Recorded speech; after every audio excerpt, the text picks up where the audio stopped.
So, in my days of living, the one thing that I have learned, the one thing that I have come to find out is that God don't like ugly. And I'm not saying ugly to sight, ugly to the eye. He does not like an ugly spirit. That's not of him. That's not what he has placed us here for. So he doesn't like ugly. He will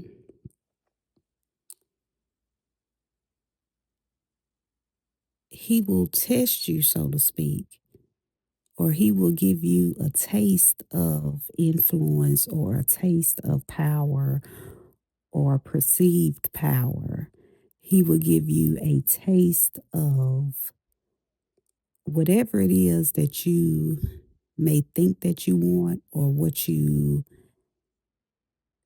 crave for. He may give you a taste of it just to see how would you handle it.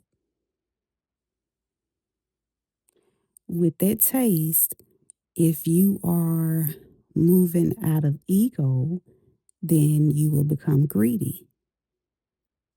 With that taste, if you are moving from a heart centered space, then you will be a good steward over that thing that you have wanted, and now behold.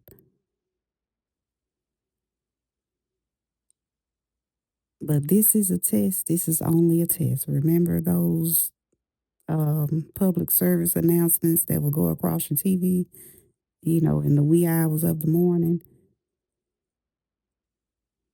or just in the middle of your favorite show, your soap operas and all. This is a test. This is only a test. He wants to see how, how would you manage it? Would you be a good steward over it? Would you get greedy and think that this is your doing? Would you get greedy with it and change? Would you veer completely to the left? Like, how far would you go with it? Would you take this test and multiply it for the good?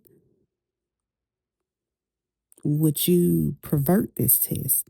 Would you take this test and turn it into something that it should never have been? Turn it into something evil.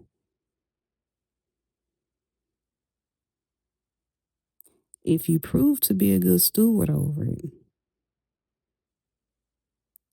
then you will get the full gift.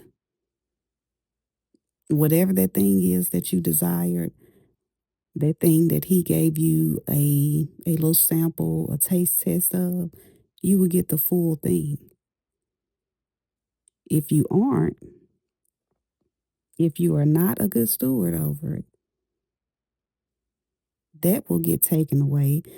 And sometimes he may add tax to what's taken away. So tax is going to be added to that thing on whichever side of the coin that you're on. So whether you're on the positive side or if you're on the negative side, tax will be added to it.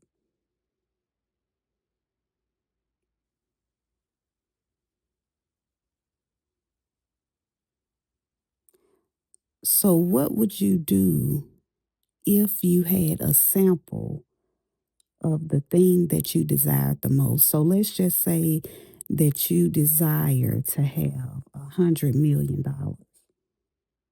And we know money is often related to greed. Money is often related to, especially large sums of money, is often related to evil things. Money can, money can bring out the evil if that's what's lying within your heart.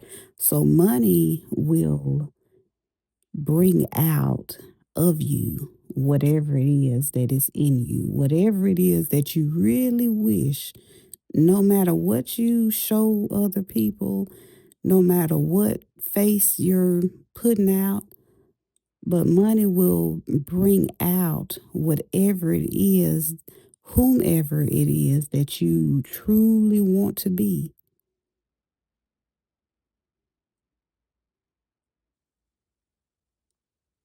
It will bring out the desires of your heart. Because at that point, with $100 million, the world is in the palm of your hands. You can have whatever it is that you wish.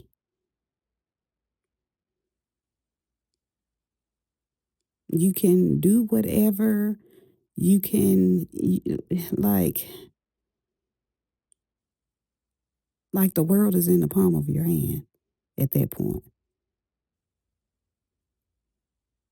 There's next to nothing that you would not be able to afford to do. So with this $100 million, this is going to bring out whatever, whomever it is, and whatever it is that's in your heart that you big and bad enough to be or do. So if you feel that you big and bad enough to be evil, then you're going to be evil to the umpteenth power. If you're big and bad enough to be, the person with a heart of gold, then you will be, you may be a, a walking Christmas, year round. You may be blessed to be a blessing.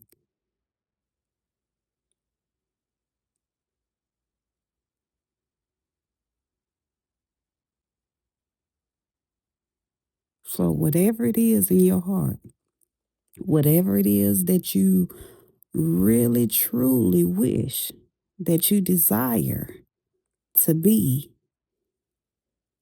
or do, whomever you are big and bad enough to be, whatever you are big and bad enough to do,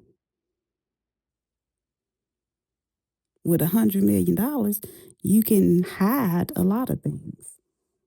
You can buy a lot of things. You can buy a lot of people. Some people can be bought. You can buy a lot of secrets. Is that the route that you would choose to go?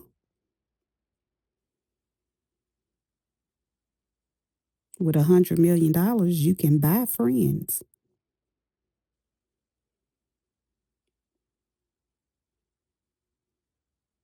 I'm sure you can buy a little villa somewhere or a little island somewhere. I'm not sure how much they cost, but I'm sure that you can buy a little island somewhere. You are financially free at this point.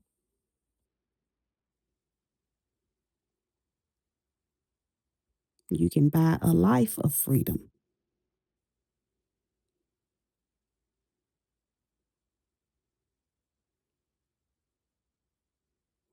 But the thing that people fail to realize is that no matter what material thing that you gain, no matter what material thing that you have, things like abundance,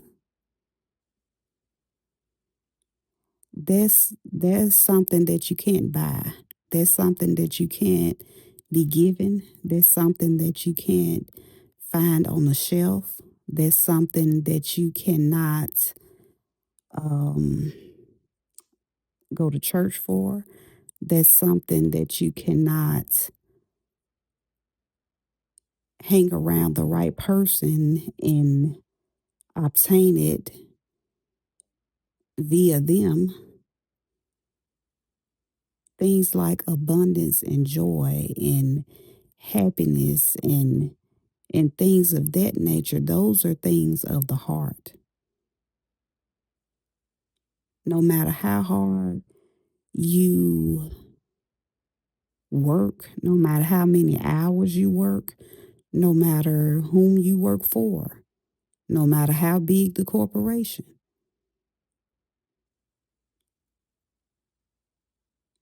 you can't buy abundance, joy, happiness, bliss. You can't even buy a good heart.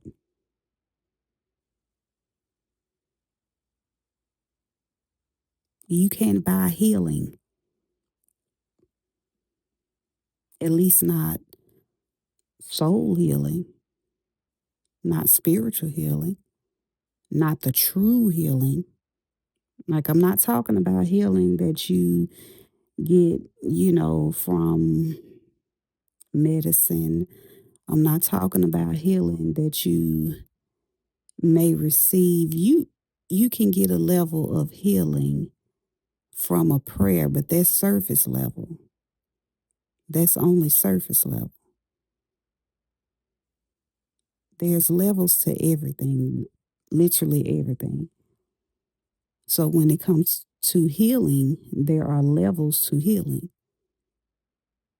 True deep healing requires soul work, that requires you to sit and sup with God, that requires for the Holy Spirit to abide in your heart.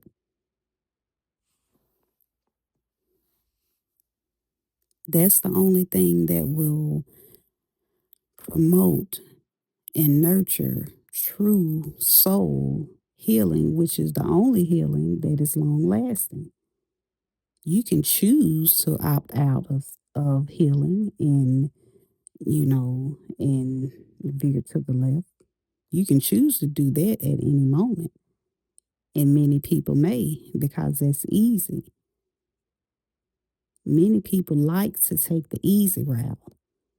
That's why many people choose to be ugly spirited, to be ugly at heart. But God don't like ugly. He will take it back and he will add tax. Whatever that sample is, whatever you know, that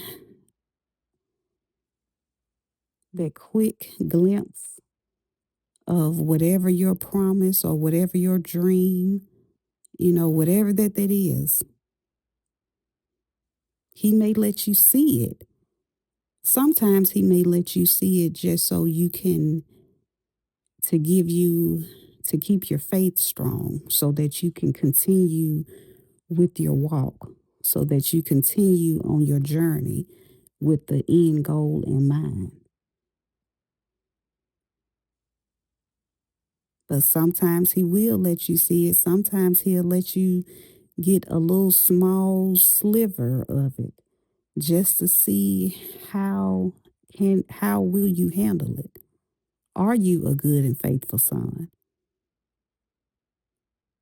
Are you a good and faithful daughter?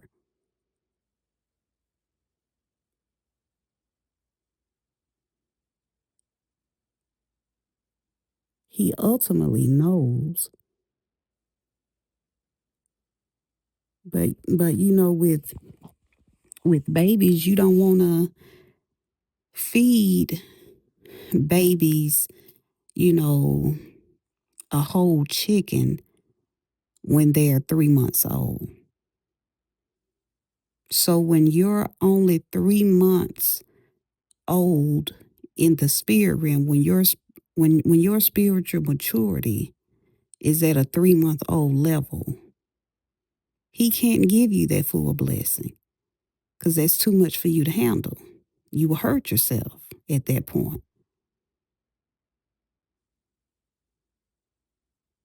So he will give you a little sample, a little sliver of it, because that's all that you can handle at that level. That's what your spirit man is able to digest at that level.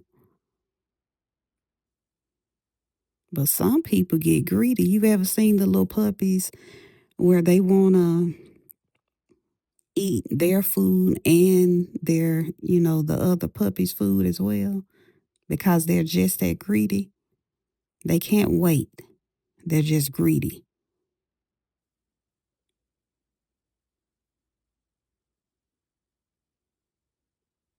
And and this is the danger when you have adults that are spiritually immature.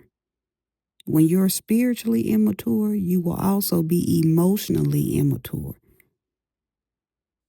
But you're in an adult body. And that's kind of dangerous because people may look at you as if you are mature because you should be. I mean, you're over 30, you're over 40, you're over 50. You should be mature, but it's levels to maturity, whether that's emotional, spiritually. There's levels to maturity, and everyone does not hold the same level of maturity, not even to compare to someone else, but just to behold that which you desire. You may not be mature enough.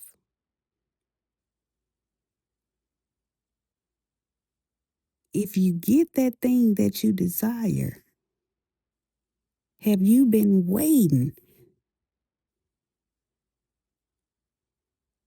Some people just been waiting to stun on somebody. Some people just been waiting to show somebody else what they made out of or what they can do or that they better than them and this, that, and the third. Some people just been waiting to do that because they want to feel like the big dog.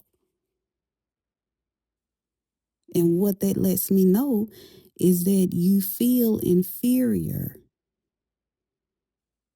when you can't wait. You ain't even had that blessing long enough for it to set in. It hadn't even sprouted a root, not even one. And you already want to go show off. You already want to go blab off at the mouth. You already want to flaunt.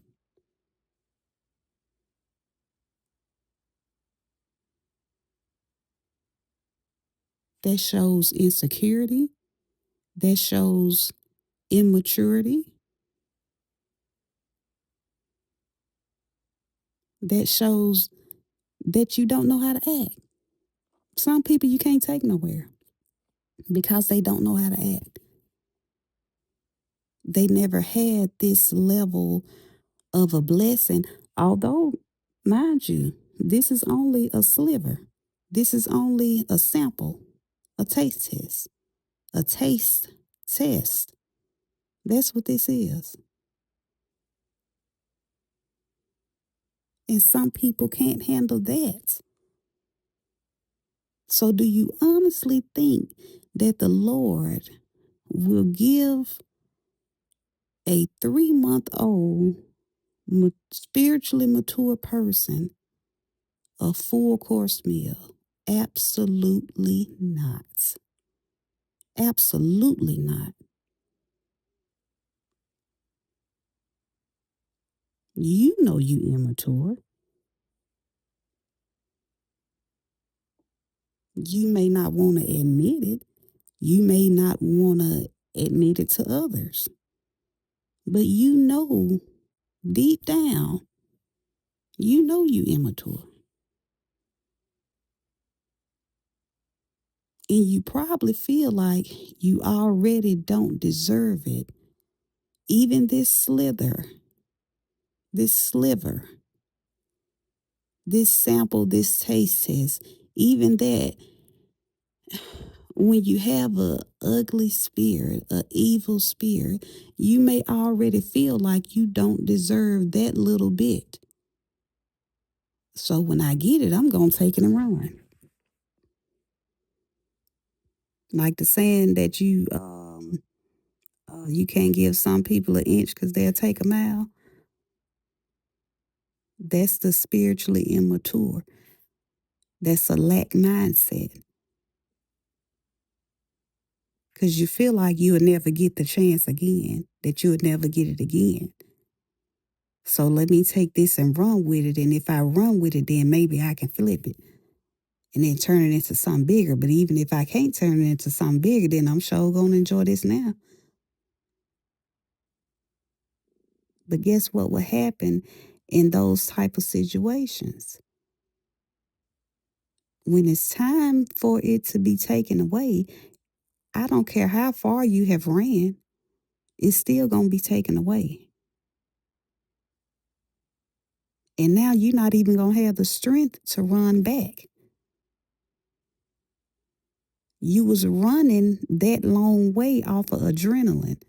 Now your adrenaline gone because you done ran yourself raggedy. So you going to have to limp all the way back. That's going to take so much longer. God don't like ugly. He don't like it. And I wish more people knew this. I honestly, I'm not sure if people know that God sees everything, that He's all seeing. Do you know that? Do you know someone where you feel like that they may not know that? If you do, then I will share this with them because maybe they don't know. They don't know. Maybe they don't. Maybe they know somebody that don't know this, but He sees everything. You know that thing that you thought that you was getting over? He's seen that. That thing that you thought nobody else seen, and you can just kind of sweep that under the rug and act like it didn't happen. He's seen it. That look that you gave that person when they turned around, or when you thought that nobody else was looking, He's seen it.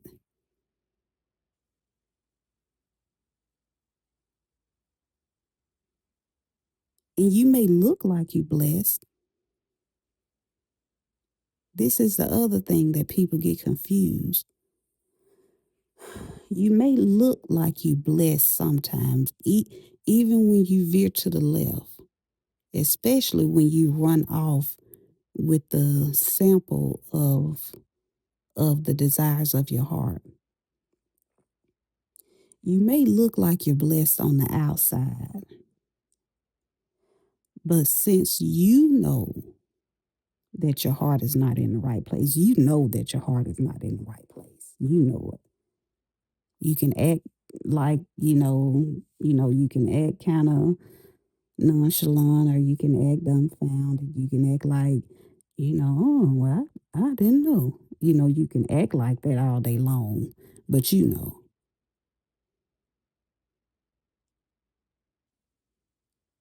So, what will happen since you know, your soul won't be at rest?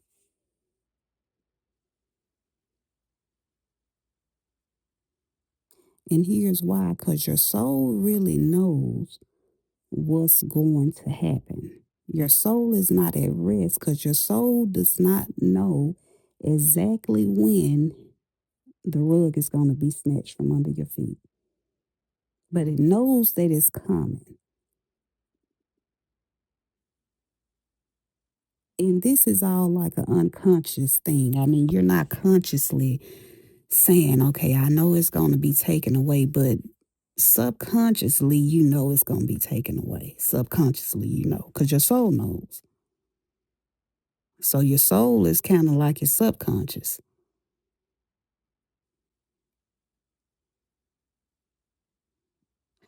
So when you know that you can never be at peace, you can never be at rest, because you know you can pinpoint when you should have made a different decision, when you should have done something different so you can be in right standing. You know, you know that instead of giving that crazy look or rolling your eyes and all that, instead of doing that, that you probably just should have turned away. You know that instead of betraying that person, that you probably should have lent it out of hand.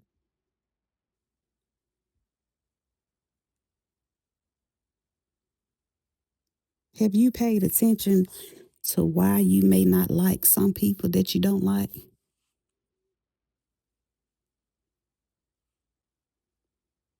If you're really honest with yourself, many times it's now this is for people who have an ugly spirit. This is not people who have a good heart and that the Holy Spirit lives within their heart. This is not for them.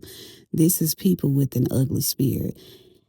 If the ugly spirited people are being honest with themselves, oftentimes the reason they don't like other people is because of some form of jealousy, some form of envy. That's why they will become so focused on that person.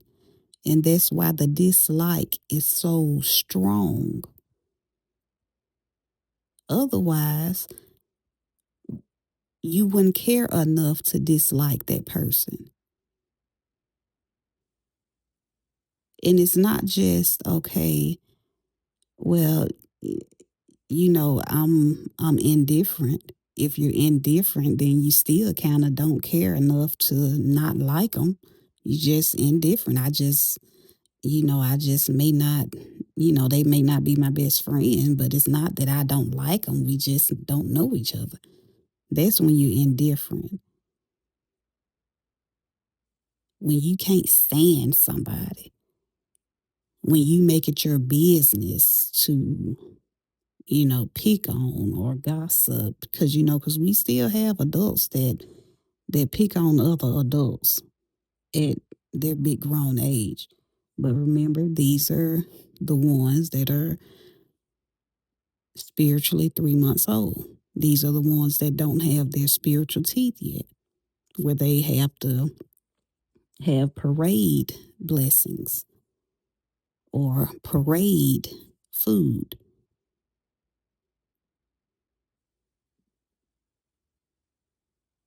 So when you care enough to keep somebody's name in your mouth, when you care enough to worry about what they're doing, when you care enough, that's your soul, your spirit notices something about that person, about their soul, their spirit. So either you wish that you have something that they have, and it can be something simple. You may like the way that they dress. You may like the way that they do their hair or how their hair is cut. You may like, their influence. You may like, you know, you may kind of like the way that they look. You may like, it could be something simple. They may do a good job at like whatever that they do, and you may kind of be jealous of that. People are jealous of any and everything. This is from on the lowest of the low podium scale all the way to the highest of the high. You may have somebody that work on the fries at McDonald's that's jealous because somebody is flipping burgers versus doing fries. You just have people in any situation where they will find a reason to be jealous. The reason why is because their soul is not at rest. Their soul is irritated because they are not being the best them that they can be. And maybe they see something in someone else that reminds them of what they could be. And then you get more irritated because they remember that they could have been that, but they chose not to be that. And they're mad. So now they want to take it out on this person that's minding their own business. This person's over here flipping burgers because they're playing their part. That's where they're supposed to be at.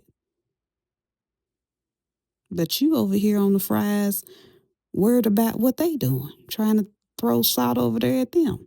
The salt is supposed to be for what you doing over here for your fries. They don't want salt on their burgers, but you can't help it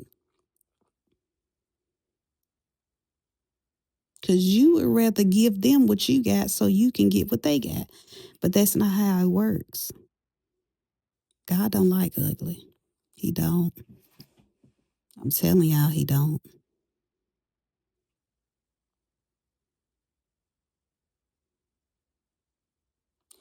Does your heart have any ugly places in it?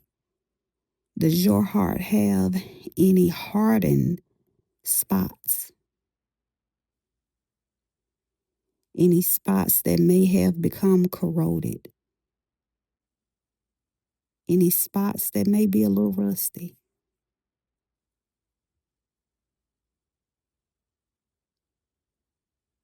Any spots that you have allowed evil to reside in?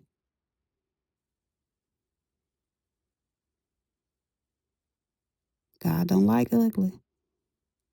He will give you a portion.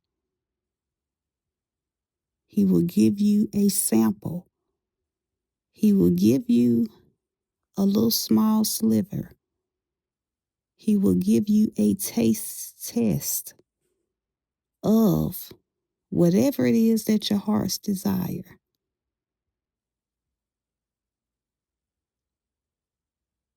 But how would you handle it? How would you manage it? How would you steward over it?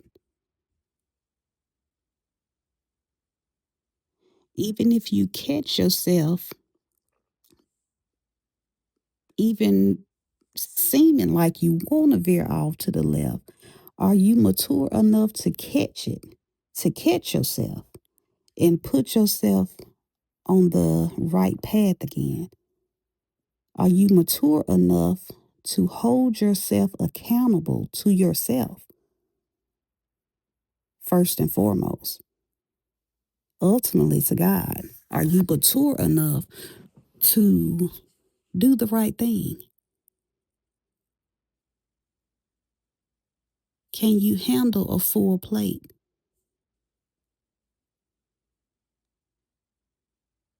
Or do you need to stay with the pureed food? Do you need to stay with with the pureed pears and the pureed peas?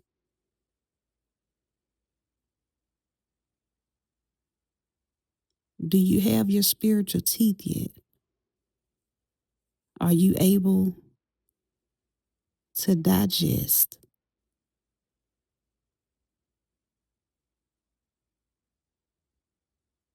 a full meal?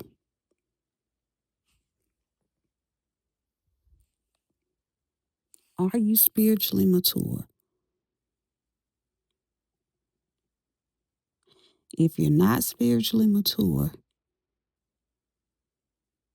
you need to get there. You get there by making the right decisions.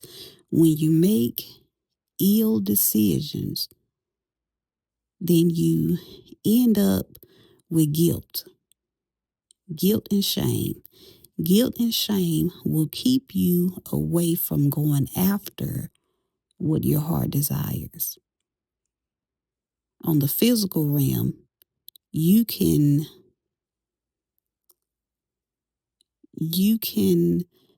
try to achieve things yourself on the spiritual realm, and God can put the wind behind it. when you have the confidence from doing the right thing.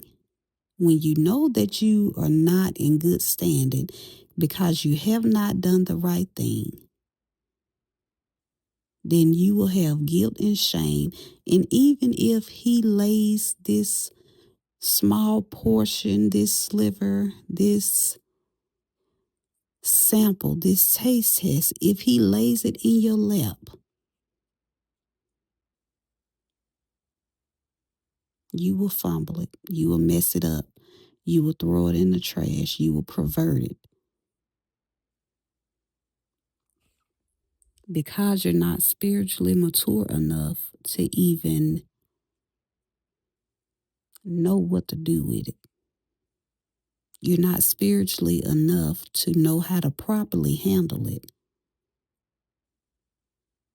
No matter your age, no matter how astute you look, no matter how put together, no matter how you think of yourself. Because some people just don't know how they may appear to other people. Some people are not self aware enough to know that they may not be the smartest or that they may not just be mature enough. Some people are not self aware enough to even know that. Some people think that just because you are X years old, that must mean that you are mature. And that could be the furthest from the truth. You can be 70 years old and still not be mature.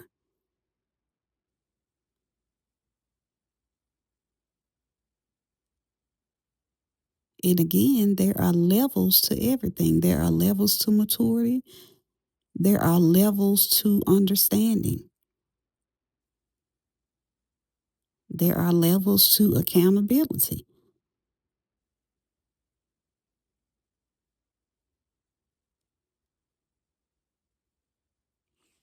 But are you at the level to digest the spiritual food that you are given, to digest the blessings and be a good steward over them? Because God don't like ugly.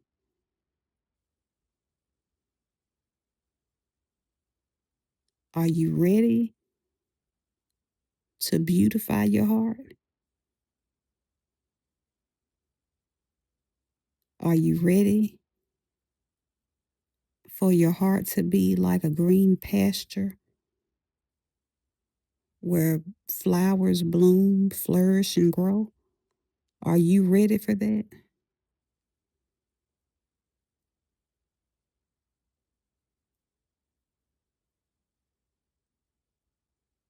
Or would you rather